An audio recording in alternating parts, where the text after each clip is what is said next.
Assalamualaikum warahmatullahi wabarakatuh. Baiklah, saya Lydia Prilia dengan NIM 12011323144 ingin menjelaskan tentang rantai makanan dan siklus biogeokimia.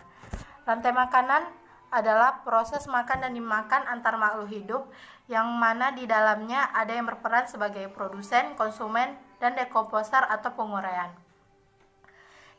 Jaring makanan adalah gabungan dari rantai makanan yang saling berhubungan dengan tujuan dari jaring makanan yaitu menggambarkan rantai makanan antar spesies komunitas.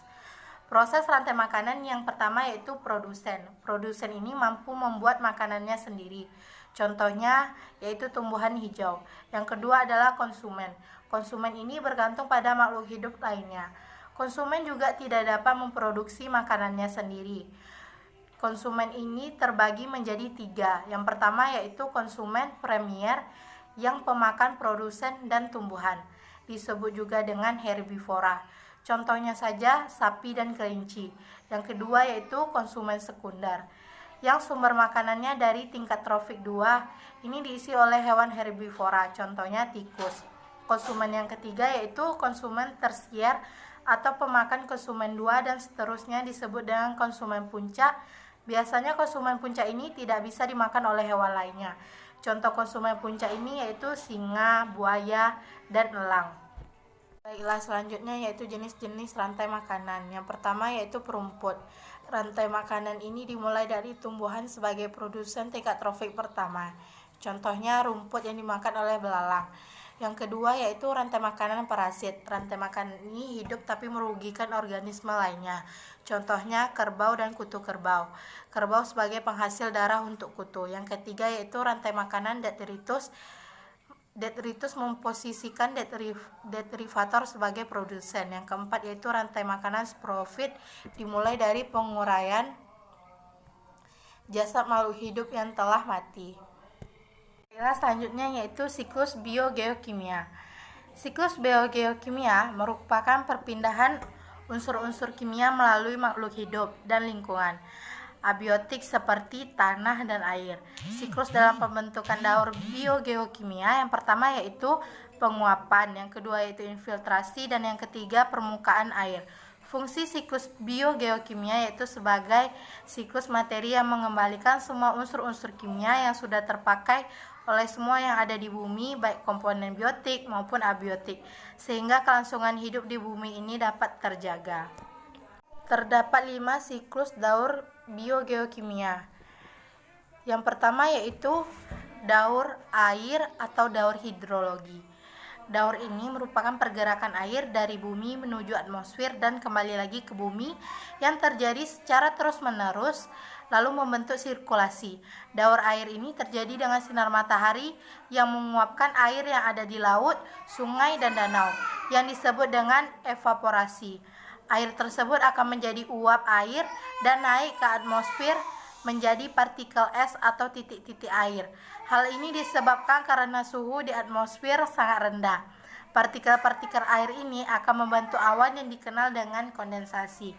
Saat udara tidak mampu menahan titik-titik air lagi, air ini akan jatuh sebagai hujan atau salju yang disebut dengan presipitasi.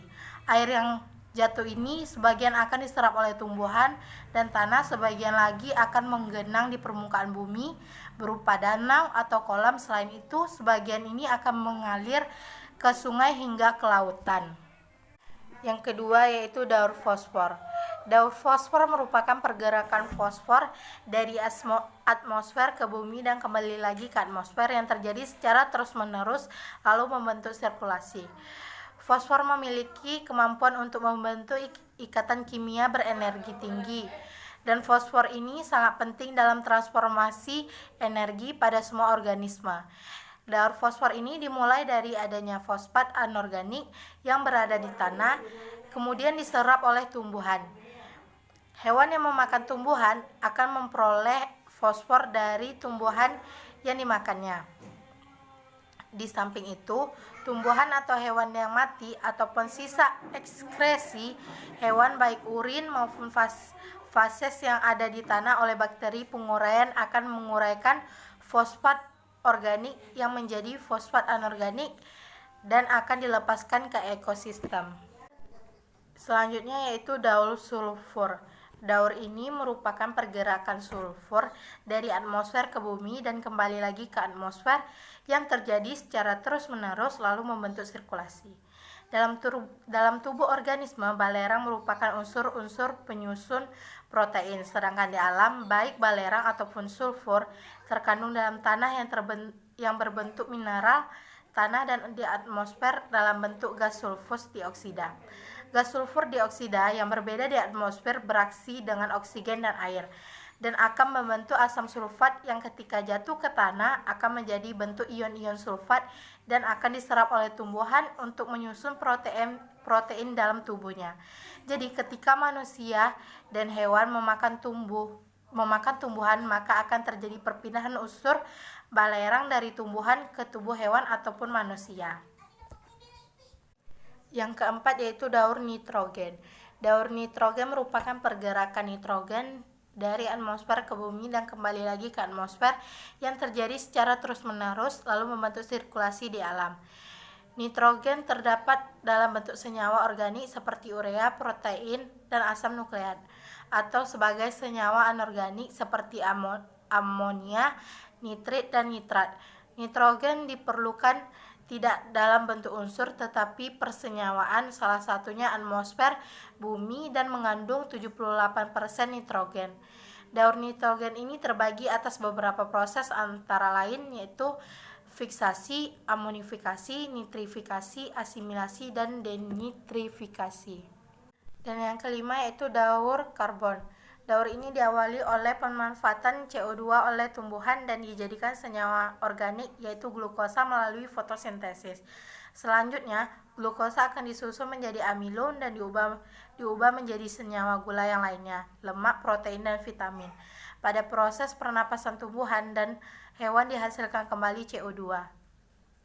Hewan mendapatkan karbon setelah memakan tumbuhan, dan tubuh hewan maupun tumbuhan yang mati diuraikan akan menjadi karbon dioksida, air, dan mineral oleh penguraian. Karbon dioksida ini yang terbentuk dilepaskan ke atmosfer, lalu pada ekosistem normal akan terjadinya keseimbangan antar daur karbon dan oksigen. Baiklah, itu saja yang dapat saya sampaikan. Terima kasih.